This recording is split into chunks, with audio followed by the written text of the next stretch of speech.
Deep in the heart of the whispering woods, where sunlight filtered softly through tall green trees and birds sang cheerful songs from high branches, there stood a very unusual school. It was not built of bricks or stone, nor did it have iron, gates, or tall fences.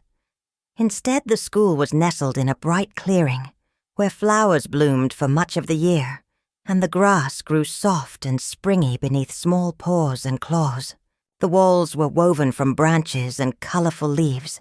The windows were shaped by vines, and the roof was a patchwork of moss and blossoms that smelled like honey after rain. This was the little Woodland School, a place where young animals of the forest learned and played together. They counted pine cones for numbers, traced letters in soft sand, and practiced kindness like it was the most important subject of all. Wind chimes tinkled from the branches, and a braided rope hung from a sturdy oak, ringing a gentle bell each morning to call students to class. The teacher was a wise old owl named Professor Pinefeather. His feathers were silver at the edges, and his eyes were big and gentle, though they sparkled whenever a good question was asked.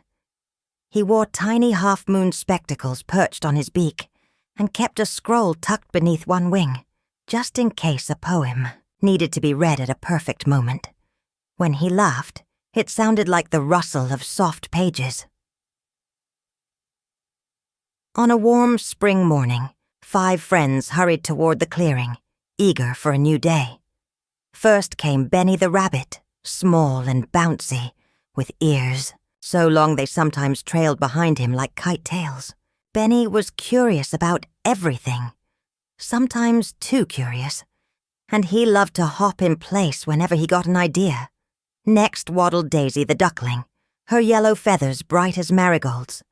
She hummed little tunes when she felt brave, and when she was nervous, she hummed louder, as if courage were hiding in her song. From the trees above, Chip the squirrel swung from branch to branch until he landed neatly near the doorway. He was quick and clever and just a bit mischievous, with a fluffy tail that flicked like a metronome. Mira the hedgehog followed, careful and thoughtful, her tiny satchel strapped around her round body. Puzzles made her eyes shine. Last came Leo the fox cub. Though smaller than most foxes, Leo walked with quiet confidence. He liked listening more than talking, but when he spoke, the others listened too. Professor Pinefeather greeted them at the door. "Good morning, my young scholars," he hooted kindly. "Today we begin with a story, for stories are the windows to wisdom." The friends settled onto soft grass inside the leafy classroom. Benny twitched his ears. Daisy hummed. Chip's tail swished. Mira folded her paws. Leo's golden eyes watched the owl closely. "I love stories," Benny squeaked, wiggling his ears. The owl began. "Long ago, the forest was full of wonders and challenges. Animals learned that together, they could solve any problem. Alone, a rabbit might not cross a river, but with friends, even the widest waters could be bridged. Alone, a mouse might not move a heavy seed, but together, they could build great nests and tunnels." When the story ended, he said, "Today you will face a challenge. If you work together, you will succeed. If not, you may find yourselves in a tangle." The animals exchanged curious glances. "A challenge?" Benny whispered. "Find the missing golden acorn of harmony," Professor Pinefeather explained. "It was carried away by the wind, or perhaps by mischief. Bring it back before sunset." The golden acorn sparkled like the morning sun and brought peace wherever it was kept. Chip leapt onto a branch. "A quest! Let's go!" Benny bounced with excitement. "Maybe it rolled into a burrow. Or a sneaky crow took it," Chip added, flicking his tail. Daisy shivered. "What if we get lost?" Leo nodded reassuringly. "We won't, if we stay together." Mira whispered. "The owl said mischief That means someone or something took it. Following small mouse tracks, they reached a bubbling stream. "How will we cross?" Daisy asked nervously. "The current is too fast for me to paddle." "Maybe we can build a bridge," Benny suggested. Using branches, twigs, and reeds, they worked together. Mira guided, Chip wove, Benny pushed, Daisy tied, and Leo steadied. The bridge wobbled but held firm, and one by one they crossed. On the far side, the mouse tracks led to a hollow beneath a great oak tree. Inside, a family of mice had the golden acorn, gleaming on a mossy mound. "There it is," Chip whispered.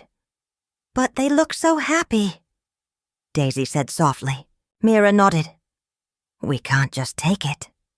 Leo stepped forward. "Let's talk to them." Benny greeted with a friendly hop. "Hello. That acorn belongs to our school." The elder mouse twitched his long whiskers. "We found it shining in the grass. It warmed our home and the little ones danced around it." Daisy suggested shyly, "Maybe you could visit it at school. It doesn't have to leave you forever." The mice chatted among themselves. Then the elder nodded. "If we may visit, we will return it." Carefully, they carried the acorn back, each helping. Benny and Leo steadied it. Chip balanced it from above. Mira guided their steps, and Daisy encouraged them with cheerful songs. Sunlight danced through the trees, and flowers seemed to open wider as they returned. Professor Pinefeather waited at the school doorway. "What did you learn?" he asked. Benny cheered. "Bridges can be built if we work together." Mira added, "Solving problems takes thinking and kindness." Chip flicked his tail. "Adventures are best when shared." Daisy quacked softly. "Even scary things aren't so bad with friends." Leo, with a small smile, said, "The real treasure is trust." The golden acorn shone brighter than ever, carrying the memory of teamwork and friendship. From that day on, the mice often visited the school, joining in lessons and games. The forest grew warmer, the little woodland school livelier, and the story of the golden acorn of harmony was told for years to come.